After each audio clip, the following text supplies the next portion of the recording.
SLBC tunnel సహాయక చర్యలపై disaster and management special chief secretary Arvind Kumar, Nagarkurnool జిల్లా కలెక్టర్ బాదావత్ సంతోష్, జిల్లా ఎస్పీ వైభవ్ గాయక్వాడ్ రఘునాథ్ ఉన్నతాధికారులతో సమీక్ష సమావేశం నిర్వహించారు. సహాయక చర్యల పురోగతిని సమీక్షించి తదుపరి చర్యలపై చర్చించారు. కేంద్ర రాష్ట్ర ప్రభుత్వ సహాయక బృందాలతో ప్రతిరోజు సమీక్ష నిర్వహిస్తూ ఏ రోజుకు ఆ రోజు చేయవలసిన పనులను అధికారులు సహాయక బృందాలకు వివరిస్తున్నట్లు తెలిపారు.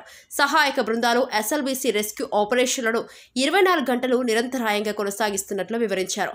ఎస్ఎల్బీసీ టన్నెల్ ప్రమాద ప్రదేశంలో సహాయక చర్యలు నిరంతరాయంగా కొనసాగుతున్నాయని, దక్షిణ మధ్య రైల్వేకు చెందిన ప్లాస్మా కటర్స్, థర్మల్ కటర్స్ బృందాలు టన్నెల్ బోరింగ్ మిషన్ ప్లాట్ఫామ్ను కత్తిరించే పనిలో నిమగ్నమై ఉన్నట్లు వివరించారు. Tunnel boring machine platform cutting పనులు వేగంగా కొనసాగుతున్నట్లు, ప్రమాద ప్రదేశంలో తవ్వకాలు జరుగుతున్న D1, D2 ప్రాంతాల్లో సింగరేణి ర్యాట్స్ మైనర్స్ బృందాలు నిరంతరాయంగా పనిచేస్తున్నట్లు తెలియజేశారు.